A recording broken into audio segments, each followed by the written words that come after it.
Alhamdulillah alladzi arsala rasulahu bil huda wa dinil haqq liyudhhirahu 'ala dini kullihi walau karihal musyrikun. Asyhadu an la ilaha illallah wahdahu la syarika lah wa asyhadu anna Muhammadan abduhu wa rasuluh la nabiyya ba'dah. Faqala Allah Ta'ala fil Qur'anil Karim, a'udzu billahi minasyaitonir rajim. Inna nahnu nazzalna dzikra wa inna lahu lahafidun. Seringkali Rasul ditanya mengenai kiamat, atau tanpa diminta pun Rasul menjelaskan tanda-tanda kiamat, sehingga banyak sekali hadis-hadis yang menerangkan tentang tanda-tanda kiamat. Saya akan ambil beberapa saja sebagai contoh, dan salah satu nanti kita jadi pokok bahasan. Datang seorang Arab gunung bertanya kepada Rasulullah, "Ya Rasulullah, matas sa'ah?" Wahai Rasulullah, kapan kiamat itu?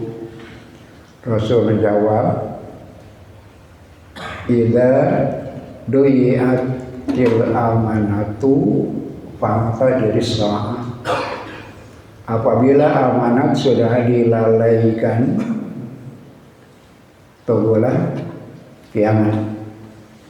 Kemudian dia bertanya, kaifa yadu'atu, bagaimana hilangnya amanat itu? Idza wasidal amru ila ghairi ahlihi fa'tadiris sa'ah. Kata Rasul, apabila urusan diberikan kepada yang bukan ahlinya, maka tunggulah kehancuran, tunggulah kiamat. Di hadis yang lain Rasul mengatakan, la taqumus sa'atu hatta yatahabba nasu bil masajid. Tidak akan datang kiamat kecuali sampai orang berbangga-bangga dengan masjid. Di hadis yang lain Rasul bersabda, la taqumus sa'ah hatta yaksurul hajwu. Ditanya oleh para sahabat, mal hajwu ya Rasulullah? Al-qattu. Tidak akan datang kiamat kecuali telah terjadi al-hajwu. Apa hajwu itu? Pembunuhan. Begitu kata Rasulullah Sallallahu Alaihi Wasallam. Di kesempatan lain Rasul bersabda, min asratis sa'ah, di antara sudah dekat datangnya kiamat adalah antar fa'a ilmu diangkat. Kemudian kata beliau, watas buta jahlu, kebodohan sudah dominan.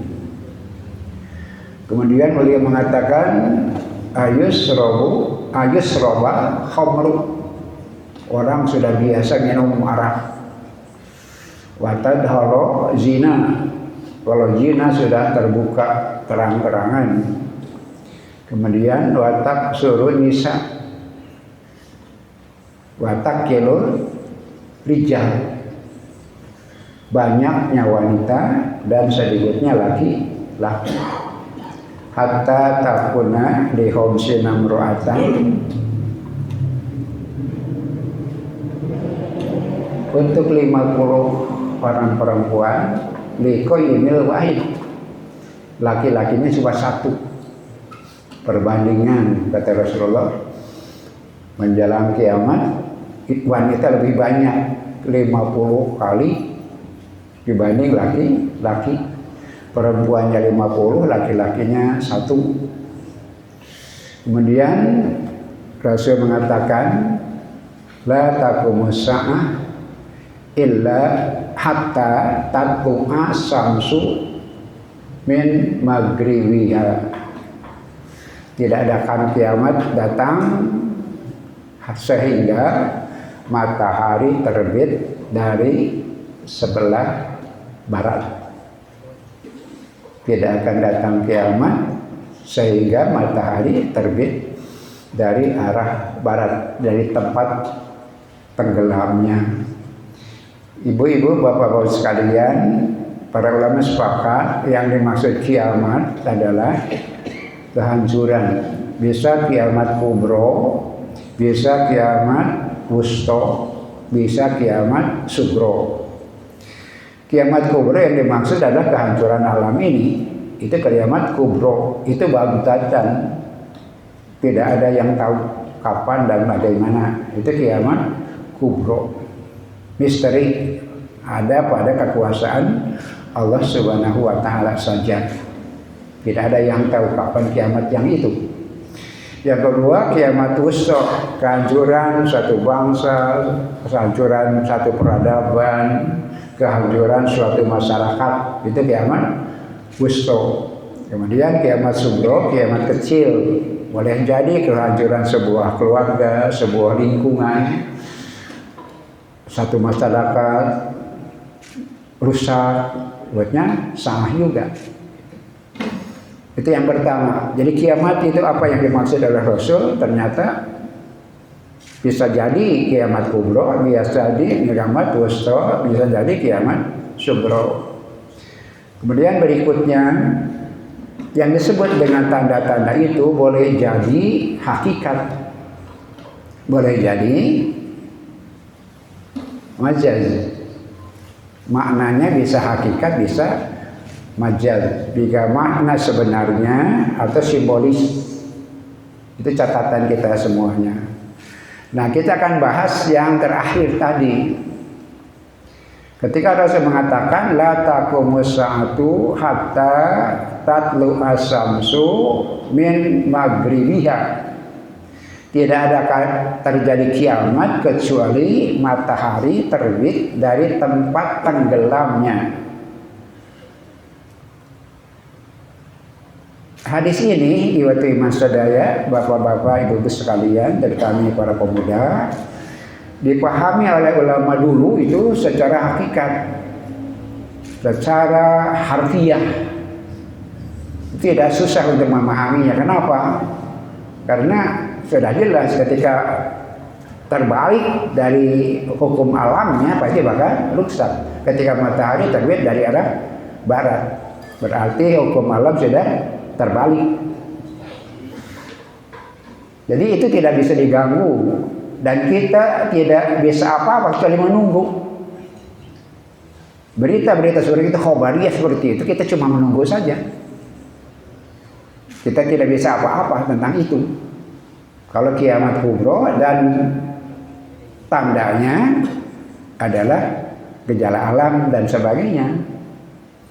Tapi para ulama modern, iwatu iman sekalian, umpamanya saya Muhammad Abdu, Rashid Ridho, kemudian ulama yang terkenal di Aljazair, Malik Barnabi atau Amran Hussein, mereka melihat di sisi lain. Mereka memberi makna yang simbolis. Kenapa? Karena kita bisa melakukan sesuatu, bisa mencegahnya, dan bisa menengarainya. Bedakan dengan tadi kiamat besar, kiamat sebenarnya. Apa yang bisa kita lakukan cuma menunggu aja. Tidak ada yang bisa kita lakukan karena khobariyah. Tapi kalau diandaikan, digambarkan seperti para ulama modern, itu adalah simbolis. Berarti ada yang mesti kita lakukan dan bisa kita lakukan dan bisa kita cegah kehancuran. Bukan kiamat kubro, kehancuran. Baik wusta ataupun sugro. Ketika diucapkan oleh Rasul, digambarkan oleh Rasul gejalanya, maka dia bisa ditafsirkan lain, bisa diartikan secara majaz, tidak selamanya harfiah. Contohnya apa? Yang barusan kita sampaikan, matahari terbit dari arah barat. Itu pada saat ulama dulu mengartikan harfiah. Mudah sekali, tinggal tunggu aja. Ketika hukum alam terbalik pasti hancur. Tapi pada orang modern, iman sekalian, karena mereka mengharap ada sesuatu yang kita bisa lakukan. Kita baca secara lebih jernih, kita baca secara lebih luas hadis Rasul itu menggambarkan bahwa ibu-ibu upami ka Pangandaran ngantosan sunrise di mana? Di pantai timur. Nanti mau kiamat sunrise di pantai barat. Di pantai timur sunset. Di pantai barat sunrise. Sekarang kan normalnya sunrise di pantai timur, sunset di pantai barat. Itu maknanya simbolis. Begitu para ulama modern mengatakan, kenapa sunrise? Terbitnya matahari sebuah harapan. Kata magina qul a'udzu birabbil falaq, falaq teh bila tasubuh kan. Sunrise itu. Sunrise adalah harapan. Sunrise adalah inspirasi. Sunrise adalah ilmu. Sunrise adalah cahaya. Sekarang sudah terjadi, kata beliau. Harapan dari barat. Barat bukan mata angin, ideologis. Peradaban dari mana? Dari barat. Kemajuan dari barat. Pola hidup dari barat. Gaya hidup dari barat. Itu sudah terjadi, ini kehancuran sebetulnya. Kenapa? Semestinya peradaban lahir dari timur. Jadi masuk timur Islam. Itu sebabnya dalam bahasa orang-orang modern yang mempelajari Islam namanya orientalis. Oriental itu timur. Jadi menggambarkan dulu asalnya peradaban lahir dari timur, sekarang berubah jadi barat. Segala sesuatu berubah. Inspirasi datang dari barat, gaya hidup dari barat, kesenian dari barat, gaya berpakaian dari barat, gaya berpikir dari barat, pikiran politis barat. Itu sudah terjadi katanya. Teman-teman sekalian, sampai sebuah kesimpulan bahwa ilmu lahir dari barat. Ilmu lahir setelah peristiwa Renaissance. Sebelumnya, di abad sebelumnya kan dari timur. Peradaban itu dari Cordova. Peradaban itu dari Baghdad. Sampai tahun 800, 900 dan berikutnya. Kemudian terjadilah dikalahkannya Bizantium. Bizantium itu adalah Mali Timur.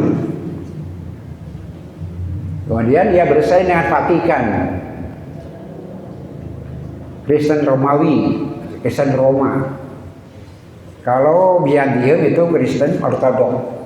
Itu mulainya, kata para ulama, para sejarawan, lahirnya Renaissance. Pada masa-masa keemasan Islam, mereka terpuruk. Pada masa-masa keemasan Islam, mereka tertinggal. Nah, maka ketika Bizantium jatuh, lahirnya pemikiran, apa yang terjadi di Barat? Apa yang terjadi di Eropa? Anak-anak muda berpikir, ada sesuatu yang salah. Agama cuma jadi motif penjajahan. Agama jadi motif rasialisme. Itu berfakta, bapak-bapak sekalian, ibu-ibu. Ada faktanya bahwa rasialisme, penjajahan, imperialisme dari mana? Dari Alkitab.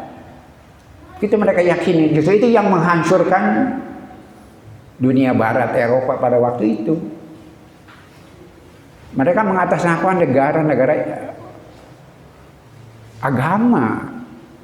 Tadi saya sampaikan Bizantium itu Kristen Ortodoks. Kemudian Vatikan Katolik Roma. Inggris Anglikan dan bagi sebagainya. Mereka bersaing dalam keagamaan yang dalam simbol yang sama Kristen tapi sangat beragam. sehingga melahirkan perpecahan. Jerman perang dengan Inggris dan sebagainya atas nama agama. Kemudian apa yang terjadi? Masyarakat miskin, melarat. Itu yang mengecewakan anak-anak muda di Eropa. Terjadilah gerakan Renaissance. Apa Renaissance tiba-tiba sekalian? Menanggalkan agama. Pisahkan agama dari negara. Kenapa? Ketika negara beratasnamakan agama, maka dia menjajah atas nama agama, berperang atas nama agama, membunuh atas nama agama. Terjadilah revolusi. Yang terjadi adalah kemenangan anak-anak muda itu. Lahirlah sekularisme. Pisahkan agama dari negara. Pisahkan agama dari kehidupan. Pisahkan agama dari ilmu pengetahuan. Bebaskan ilmu pengetahuan dari dogma. Pada kenyataannya memang benar. Agama menghalangi ilmu pengetahuan. Ada orang yang mengatakan dunia itu bulat. Dia dihukum. Kenapa? Para pendeta dan pemimpin agama punya pendirian bahwa dunia ini terhampar. Betul. Agama menghambat ilmu pengetahuan. Agama melahirkan rasialisme. Agama melahirkan imperialisme. Pernah saya sampaikan dalam kitab Kejadian yang dianggap sebagai inilah rasialisme yang diabsahkan oleh negara, yang diabsahkan oleh agama. Jadi mereka berbondong-bondong ke Afrika menjajah, itu kan ada dalam nasnya. Dalam kitab Kejadian, Bapak Ibu pernah mendengar, bahkan sudah difilmkan, Nabi Nuh, bahteranya terdampar. Kemudian dia asalnya tukang kayu menjadi petani. Kemudian menanam anggur. Itu keyakinan mereka. Dan itu dalam kitab Kejadian, dalam Taurat. Perjanjian baru, perjanjian lama. Kemudian Nuh menanam anggur. Ketika panen anggur, dia makan buah anggur sampai minum perasan anggur sampai mabuk. Itu ada filmnya. Itu absah dalam pemikiran mereka. Itu adalah kisah yang ada di dalam kitab mereka. Nuh mabuk. Dia pingsan, kemudian tidak berpakaian, karena orang mabuk pasti tidak sadar. Anaknya 3, Ham, Sem, dan Yafet. Ham itu adalah bapaknya Kanan. Dalam literatur kita Kanan putra Nuh. Dalam literatur mereka Kanan itu cucunya Nuh, karena ayahnya adalah Am, yang anaknya mah Am. Ibu-ibu, bapak sekalian, Ham itu orang yang tidak hormat terhadap ayahnya, kepada orang tuanya. Ketika ayahnya telanjang bulat dengan keadaan pingsan, dia sampaikan kepada orang di beja-beja. Sem sareng Yafet, Sem dan Yafet, dia sangat hormat kepada ayahnya, tidak berani melihat ayahnya telanjang, tidak berani melihat ayahnya mabuk. Kemudian mereka berusaha sebaliknya dari Ham. Kalau Ham menyebut-nyebutnya, menceritakan kepada orang lain keadaan ayahnya. Sem dan Yafet, mereka sangat hormat kepada ayahnya. Mereka ambil kain, dan ibu, bapak sekalian, mundur ke belakang. Tidak mau, tidak berani ningal melihat ayahnya bertelanjang. Tidak pantas dilihat. Mereka mundur ke belakang, kemudian sampai ditutup, sampai Nuh tertutup aibnya. Nah, ibu bapak sekalian, bangunlah Nuh, tahu sifat anaknya berbeda. HAM tidak hormat kepada ayah sehingga menyebut aibnya, sedangkan Sem dan Yafet tetap sangat hormat kepada ayahnya sampai aib ayahnya ditutup. Lahirlah kutukan. Bahagialah Sem dan Yafet. Mereka orang-orang baik dan akan menjadi penghuni kemah-kemah. Celakalah Ham, dikutuk Ham. Dia akan menjadi budak-budak Sem dan Yafet. Ibu, bapak sadaya, Ham teh saha yang melahirkan bangsa kulit berwarna, yang melahirkan orang Afrika. Sedangkan Sem dan Yafet melahirkan orang Eropa. Terjadilah rasialisme dari kitab itu. Eropa lebih mulia dari Asia, Eropa lebih mulia dari Afrika. Maka terjadilah imperialisme, kolonialisme. Itulah pikiran orang-orang muda. Agama telah melahirkan rasialisme. Pisahkan agama dari negara. Pisahkan agama dari ilmu pengetahuan. Ilmu pengetahuan tidak boleh dihalangi oleh dogma-dogma yang tidak masuk akal dan menentang ilmu pengetahuan. Mereka tinggalkan agama di abad pertengahan dan mereka maju.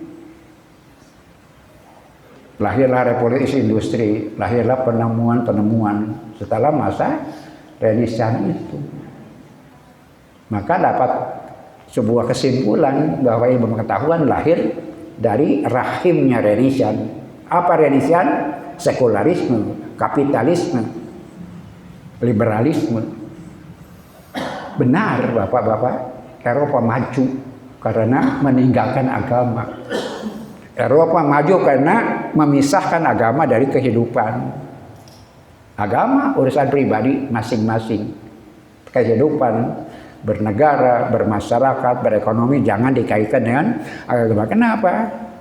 Sejarah masa lampaunya agama menghancurkan, agama merugikan, agama menghambat kemajuan.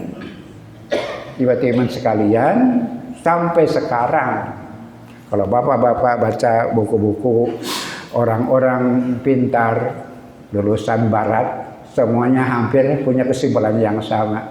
Ilmu pengetahuan lahir setelah Renaissance. Bagaimana? Kita terpengaruh. Sangat jelas, sangat banyak fakta dan telanjang. Telanjang katingal. Tembang agama karena politik. Tembang agama karena ilmu pengetahuan. Ilmu pengetahuan itu bebas nilai. Ibu, bapak sekalian, benarkah itu? Faktanya benar. Eropa maju karena meninggalkan agama. Eropa maju karena memisahkan agama dari negara. Eropa maju karena mereka mengambil sikap sekularis. Semua berdasarkan akal, pikiran, ilmu. Ilmu dengan kerja keras, itu kapitalisme. Benar, mereka maju. Dan kemudian orang-orang Asia termasuk Indonesia sekolah di barat kemudian ingin memulai itu. Kita dengar sekarang itu sedang terjadi. Jangan bawa-bawa agama. Agama penghambat. Pisahkan agama dari negara. Nah, tokoh-tokoh terbuka mengatakan seperti itu. Bebaskan ilmu pengetahuan dari dogma. Agama itu dogma penghalangan pengetahuan. Ibu-ibu, bapak sadaya, yakin benar mereka bahwa dengan meninggalkan agama akan maju. Kemudian mereka ikuti. Apakah benar berhasil? Kalau Eropa maju meninggalkan agama, kita maju juga dengan meninggalkan agama. Ibu iman sekalian, bapak-bapak ibu sadaya, Turki sudah mencoba. Tahun 40-an tidak salah, Turki mencoba. Kemal Atatürk melahirkan sekularisme Turki sekuler, Islam ditinggalkan, agama direkayasa, adan ke bahasa Turki. Mereka bebas dari ikatan agama. Majukah?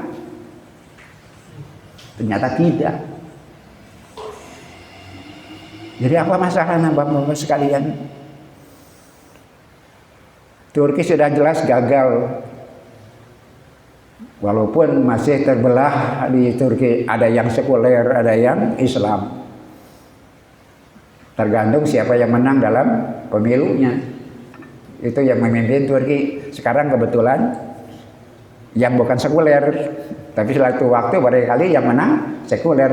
Karena itu bapak-bapak ke Turki bisa melihat apapun. Yang sekuler ada, yang agama betul ada. Karena Turki seperti itu. Nah, ibu-ibu sekalian, bapak-bapak, bagaimana dengan Indonesia lah? Pada itu tinggalkan agama, pisahkan dari negara, pisahkan dari kehidupan, abaikan, jangan membawa agama ke dalam ilmu ketahuan karena akan menghambat. Ibu-ibu sekalian, salah. Mereka meninggalkan agama maju, apakah kita akan maju? Belum tentu. Kalau kita mengikuti mereka seperti orang barat, kita jadi barat, bukan jadi maju. Ketika kaum muslimin berkiblat ke barat, maka kita akan menjadi barat, bukan maju. Ibu-ibu, bapak sekalian, itu yang ditafsirkan oleh para ulama modern. Ada pergeseran sejarah. Sunrise ada di barat, cahaya ada di barat, harapan ada di barat. Padahal iman-iman sekalian berbeda. Kenapa? Nah, kata kuncinya ini yang akan berkaitan dengan bahasan kita. Dan kenapa kita bertahan untuk mempertahankan perjuangan kita, dan apa misi besar PTTQ itu. Program Tafhimul Quran, ta'rif wa tafhimul Quran. Kenapa? Ibu bapak sedaya, ulah bawa ku batur. Jangan terbawa orang barat, anak-anak muda. Kenapa? Barat, Eropa meninggalkan agama, maju karena agama mereka bukan Islam. Kalau kita tinggalkan agama Islam, kita bunuh diri secara spiritual. Kenapa? Sejarah agamanya berbeda. Itu kata kuncinya. Sejarah agamanya berbeda. Kalau kita mengikuti mereka dengan pola itu, berarti menggunakan metode Bible digunakan ke Quran, melakun. Kenapa iman sekalian? Karena Bible itu lahir setelah Isa 200 tahun wafat. Apa isi Bible? Perjalanan Isa yang diterangkan oleh murid-muridnya, apakah itu Injil?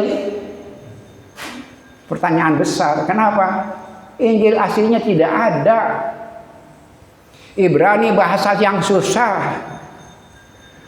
Ibrani zaman Nabi Isa, zaman Nabi Musa sudah tidak ada. Ibrani sekarang, Ibrani modern. Kenapa? Evolusi bahasa begitu. Ibu, bahasa Sunda ayeuna jeung baheula saruah henteu? Teu saruah. Mun aya naskah bahasa Sunda 100 tahun ka tukang bisa dibaca ku urang. Kudu kuliah genep 7 tahun kagak bisa maca. Kenapa? Karena bahasa kena evolusi.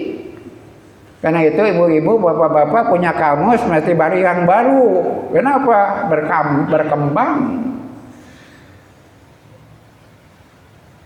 Itulah kenapa Injil jadi begitu. Kita yakin Bible itu bukan Injil yang turun ketika Isa turun. Taurat yang kita kenal sekarang namanya Perjanjian Lama itu bukan Faktanya sederhana, mereka nolak Muhammad sebagai nabi terakhir, padahal di dalam Injil dan Taurat yang asli itu jelas tentang kedatangan nabi terakhir. Itu jadi fakta bahwa sudah berubah. Itu mah terang benderang. Mereka juga mengakui bahwasanya Injil dan Taurat dirubah oleh pemimpin agama disesuaikan dengan kehendak pemerintah yang tadi. Itu sebabnya Injil mendukung, melegitimasi tindakan para penguasa. Ibu-ibu, bapak-bapak kantos nonton film Robin Hood. Boga lakon Robin Hood, membela rakyat, tapi dia merampok dari orang kaya. Merampok dari tuan tanah. Tuan tanah didukung oleh para pengusaha. Maka boga lakona Robin Hood. Siapa penjahatnya? Penguasa dengan pemimpin agama bersekongkol. Itulah yang terjadi di Eropa deh. Mata ditinggalkan deh maju. Kenapa? Memang agama mereka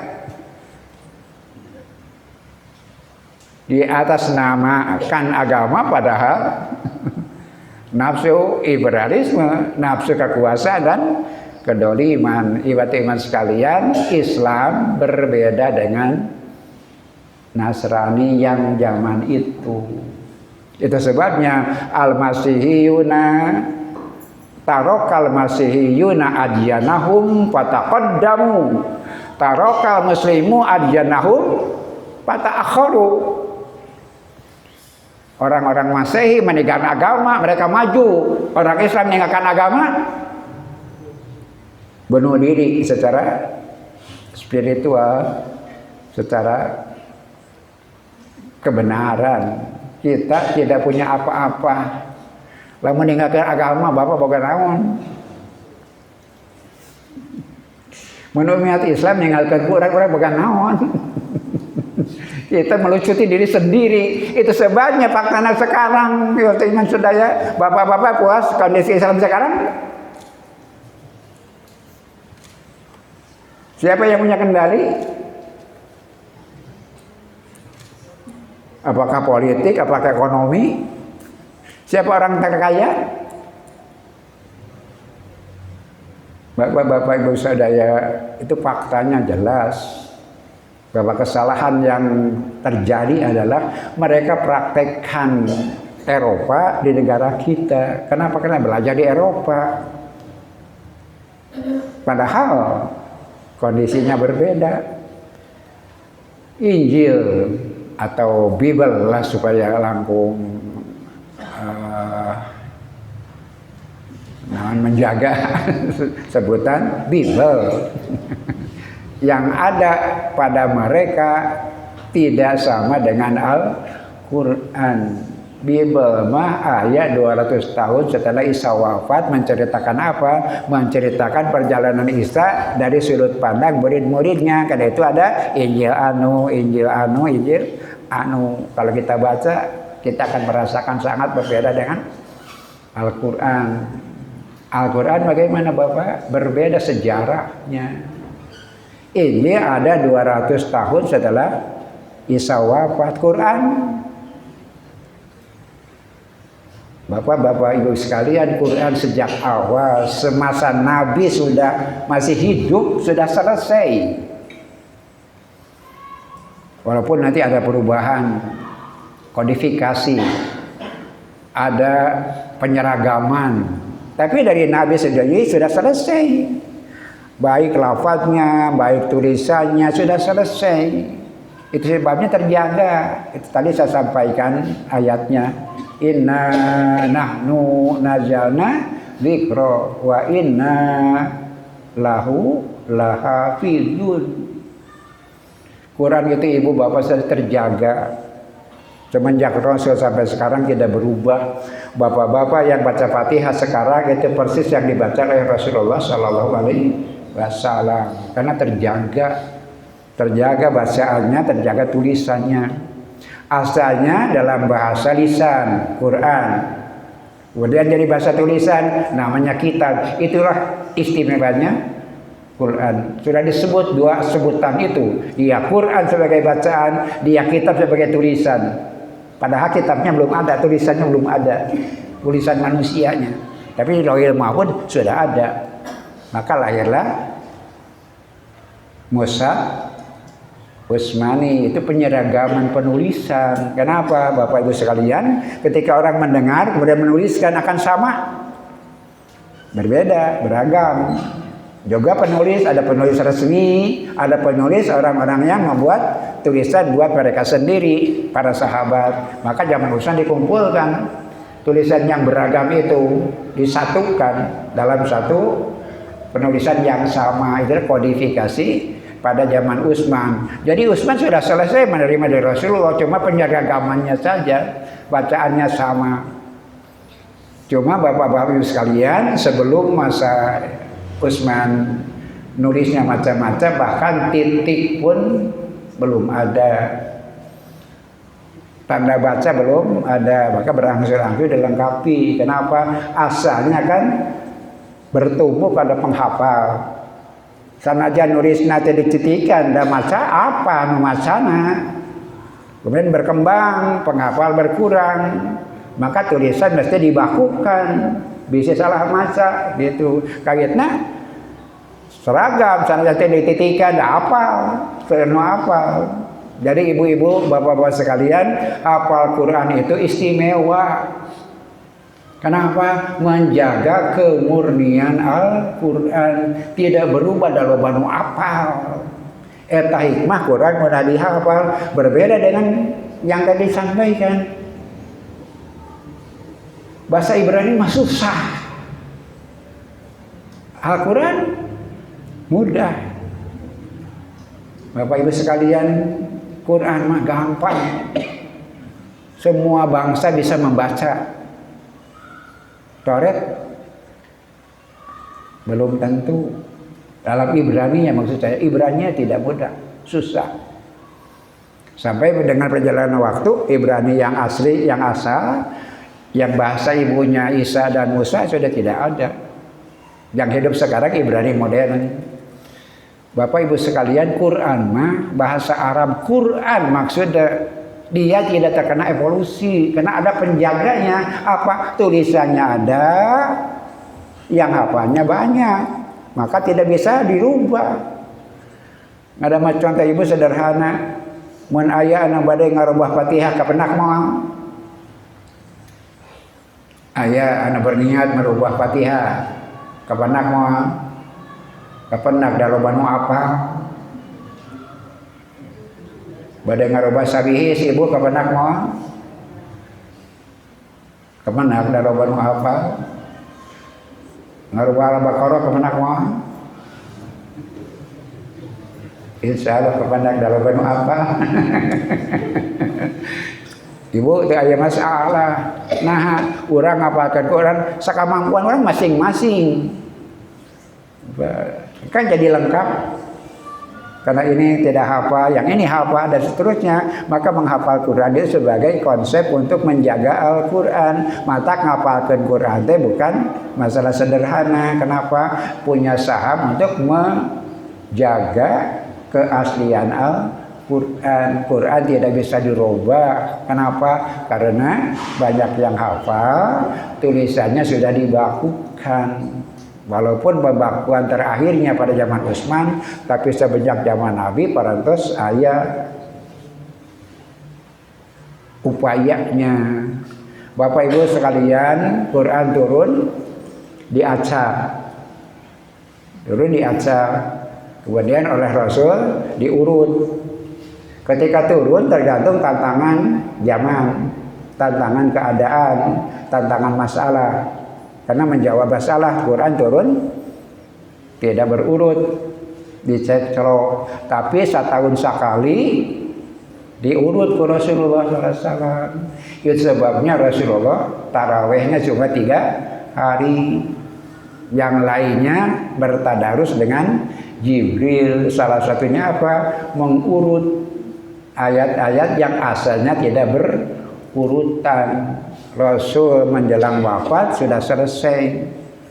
Itu sebabnya Siti Fatimah menangis ketika bertemu dengan Rasul sedang sakit. Fatimah melayat degabrung Siti Rasulullah kan, marhaban ya ibnati, kata Rasulullah. Kemudian Rasul ngaharewas ibu-ibu, nangis Siti Fatimah. Kemudian lihat menangis degabrung deui ngaharewas deui, gembira Siti Fatimah, cerah. Istri-istri Rasul dan yang hadir penasaran apa yang terjadi. Dipeluk pertama menangis, dipeluk kedua gembira. Ditanyakan oleh Siti Aisyah, apa yang terjadi wahai Fatimah? Ibu bapak kata Fatimah apa? Maaf, ini rahasia Rasulullah, saya tidak akan buka, ini rahasia Rasulullah. Itulah cerdasnya Siti Fatimah. Rasul apakah menyampaikan jangan diomongkan? Tidak. Kenapa Fatimah menyimpulkan mesti dirahasiakan? Ibu mau biasa kalau ke rahasia ti Rasulullah. Apa Rasulullah ngaros tong dia beja-beja ente naon kasih bolanana Siti Fatimah nyebatin rahasia lantaran ngaharewos. Lantaran ngaharewos kesimpulan rahasia. Gimana engkau ngaharewos dari beja-beja itu kudu ngaharewos umum gede na mikrofon. Siti Fatimah mah cerdas. Kenapa Rasul ngaharewos? Oh kan dia omong-omong. Nah setelah Rasul wafat baru Siti Aisyah bertanya lagi apa ketika itu. Nah sekarang saya sampaikan. Nah berkaitan dengan bahasa. Kata Rasul, biasanya Jibril datang setahun sekali atau paling-paling 2 kali bertemu menyusun Al-Quran itu. Sekarang sudah 2 kali, padahal baru di awal tahun. Kan wafatnya di Rabiul Awal, Muharram, Syawal, bulan kedua sudah 2 kali Jibril. Padahal biasanya setahun cuma sekali atau 2 kali. Iya kakak bulan kedua harus 2 kali. Kasih bulan naon. Siti Fatimah menganggap Rasul sudah hampir selesai tugasnya, maka dia menangis. Lantaran dia menangkap Rasul mengatakan biasanya Jibril setahun sekali atau 2 kali, sekarang sudah 2 kali padahal baru awal tahun. Berarti Rasul sedang menyelesaikan tugasnya dengan Jibril. Iman sekalian, kenapa kemudian beliau tertawa bergembira karena Rasul menyampaikan, maukah engkau menjadi pemimpin wanita umat ini? Itu kata Rasulullah. Maka Siti Fatimah bergembira karena beliau yang akan pertama kali bertemu dengan Rasul pada hari akhirat nanti. Wangsa karena masalah pokok ibu naon margina tong teturut munding ke orang barat. Ya anak muda kenapa? Beda sejarahnya. Sejarah agamanya berbeda, sejarah ibadahnya berbeda. Kita mah kembali kepada Al-Qur'an. Itu yang digambarkan matahari terbit dari ibarat kenyataan sekarang, kehancuran sebetulnya, kemunduran peradaban sebetulnya. Kenapa iman sekalian? Karena kemajuan Barat, the fast sunrise kata orang gitu, kemajuan yang ditawarkan Barat kemajuan palsu. Dapat kita rasakan sekarang. Bagaimana tindakan Donald Trump, bagaimana dunia terikat dengan riba. Ini kemajuan semu, kemajuan Barat, kemajuan sebetulnya tengah maju, tapi kemanusiaan. Itu sebabnya jangan ikut-ikutan ke Barat, kembalilah kepada Al-Quran. Karena apa? Karena mata air pengetahuan itu Al-Quran. Mata air peradaban adalah Quran. Cahaya sinar penerangan kehidupan adalah Al-Quran. Dalikal kitabu la raiba fihi hudal lil muttaqin. Inilah pentingnya PTTQ. Kita jaga Al-Quran, kita pelajari Al-Quran dengan benar dan sistematis, dengan gradual, dengan bersilabus. Seurangnya usahanya silahkan, banyak gambaran, banyak metode pengajian macam-macam silahkan, tapi yang ini tidak boleh tinggalkan. Taklim yang bersilabus saya wariskan kepada anak-anak muda. Ini bedanya. Taklim yang bersilabus. Yang populer bagus, tapi tidak cukup. Belajar Islam dari TikTok boleh?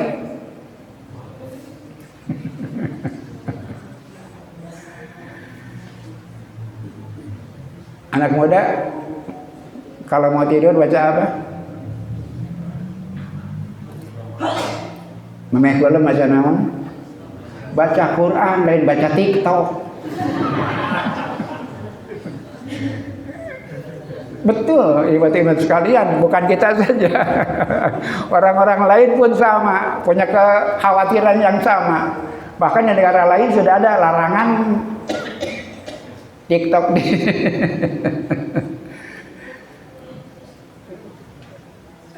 secara umum alat medianya dibatasi. Kenapa? Ya seperti tadi, ibu-ibu sadaya belajar agama lebih sistematis, belajar agama lebih berurut. Itulah saya sampaikan kepada para pemuda untuk dikembangkan di masa depan. Belajar Islam dengan sistematis, dengan bersilabus, dengan teratur, dipapai. Sanajan eta teh tidak semua orang berminat, karena kebanyakan orang belajar Islam teh jika maca TikTok langsung tutorial. Saya nerangkan konsep langsung tutorial. Ibunya panah ya di TikTok mah keningan. Upami kemang ayam kemangan kumaha? Ibu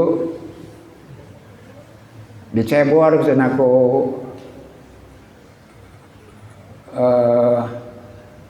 kusasa. Tutorial nah gitu, saya belajar konsep. Wah, nyebor hayang subur ke pecin. Tapi ayaman batu kuna ibu. Sabtu kan gitu, saya sampai internet deh. Langsung ke tutorial yang kadang-kadang tadi teh ibu bayar berit kunaon, usir berit di TikTok. Nah kita tutorial mah sudah terpukul konsepnya.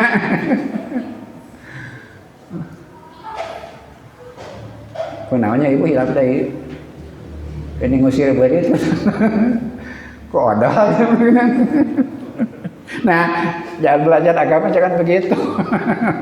Saya tidak sedang melarang para pemuda untuk melihat itu, tapi tidak cukup, harus ada pembanding yang bersilabus. Kenapa? Karena kita tanpa belajar konsep awalnya itu akan menyesatkan. Langsung tutorial. Bagus bapak-bapak, terutama para pemuda, resep halako bagus. Tapi halako kan harus ada awalnya. Ujung-ujung kayak halako. Kan harus belajar konsepnya. Kita belajar isin batu kumpuma dan sebagainya. Saya tidak menganggap buruk ketika pemuda lebih senang halaqah daripada ngaji seperti ini. tidak apa-apa. Hanya kan untuk halaqah itu kan diskusi itu harus bekalnya ada. Ketika halako tanpa bekal yang cukup, ya apa yang terjadi itu bisa kita bayangkan. Kesenangan berdiskusinya bagus, tapi kan harus ada konsepnya, harus ada bekalnya. Nah, walaupun agak susah, perlu semangat lebih. Marilah saya anjurkan, terutama kepada pemuda, bapak-bapak, alhamdulillah, parantas papalinan semangat kepada pemuda untuk belajar yang lebih serius, lebih daria, lebih terprogram. Harus ada sanadnya, agama itu harus ada sumbernya. Kenapa? Karena tanpa itu Islam akan dipahami dengan tidak lengkap, akibatnya akan terjadi kesalahan praktek dan sebagainya. Langsung karena masalah pokok, kembali kepada masalah awal, para ulama modern menggambarkan bahwa kiamat sudah terjadi ketika pengetahuan berkiblat ke barat, gaya hidup berkiblat ke barat, segala hal berkiblat ke barat. Padahal barat adalah the false sunrise, sunrise palsu, sunrise yang banyak tersembunyi. HAM bagus, melahirkan apa? Kebebasan bergaul yang tanpa batas, melahirkan LGBT dan sebagainya. Kita tidak salahkan ilmu pengetahuannya, tapi itulah, kalau tidak berawal dari agama akan terjadi hal yang palsu seperti itu. Terima kasih, kita sudah berjalan 1 tahun pelajaran ini. Anggi, terima kasih. Ustadz Akmal, terima kasih. Saya yang dapat penghargaan, sebetulnya saya tidak bisa apa-apa tanpa Anggi, tanpa Ustadz Akmal, tanpa Ustadz Mujahiduddin, tanpa Ustadz Ridwan, tanpa Ustadz Sahrul, tanpa Hami, ibu-ibu, tanpa Ani, tanpa Neng Heni, tanpa siapa lagi? Maaf kalau tidak ada yang disebut. Yang ke depan tadi cuma 3 orang, pada belakangnya wah sangat banyak. Termasuk bapak-bapak yang hadir setiap waktu dalam setiap pertemuan. Mudah-mudahan setelah Ramadan para pemuda bisa mengadakan kembali dengan konsep yang lebih lengkap. Silahkan. Pada dasarnya apa PTTQ itu? Belajar Al-Quran dengan bersilabus, dengan teratur dan jelas manhajnya, jelas sumbernya. Itu saya yakin di para pemuda potensinya banyak, tinggal mengatur dan mengorganisirnya saja.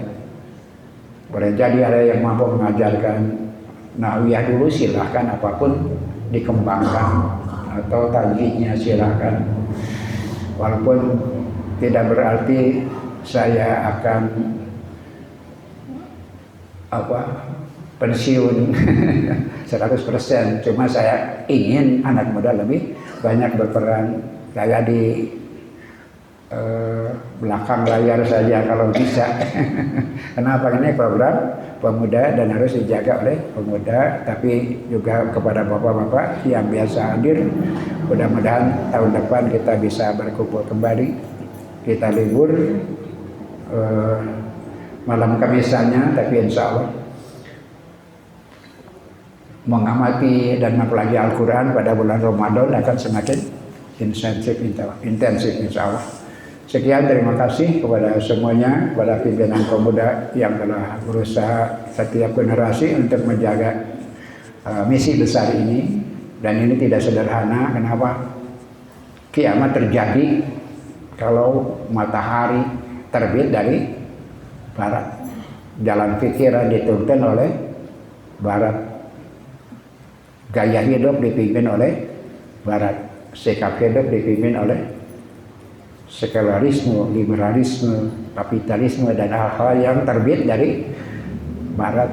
Tidak semuanya baik, bahkan berpotensi sangat merusak kalau kita tanpa bekal yang cukup. Terima kasih atur seureun ka sadayana dinten ieu langkung tibatan biasa jam salapan entos salapan langkung tapi insyaallah mudah-mudahan angkat bumi masing-masing setiap langkah angkat derajat setiap langkah hapus dosa. Mudah-mudahan sadaya pengorbanan ditampi ku Allah Subhanahu wa taala sebagai bagian pengabdian kita, pengorbanan kita lillahi taala.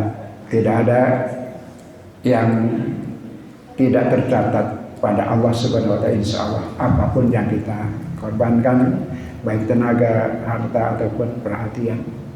Semoga yang kita laksanakan menjadi bagian cara Allah Subhanahu wa taala memantaskan kita untuk mendapatkan pahalanya, mendapatkan magfirah pengampunannya. Mudah-mudahan segala kesulitan dimudahkan Allah, segala kesukaran dimudahkan oleh Allah, yang berat mudah-mudahan diringankan Allah, yang tidak sempurna mudah-mudahan disempurnakan oleh Allah. Kalau ada yang sakit mudah-mudahan segera disembuhkan Allah Subhanahu wa taala. Kemudian apabila berencana untuk melakukan perjalanan mudah-mudahan disertai dengan bimbingan dan penjagaan Allah, diberi harta yang halal.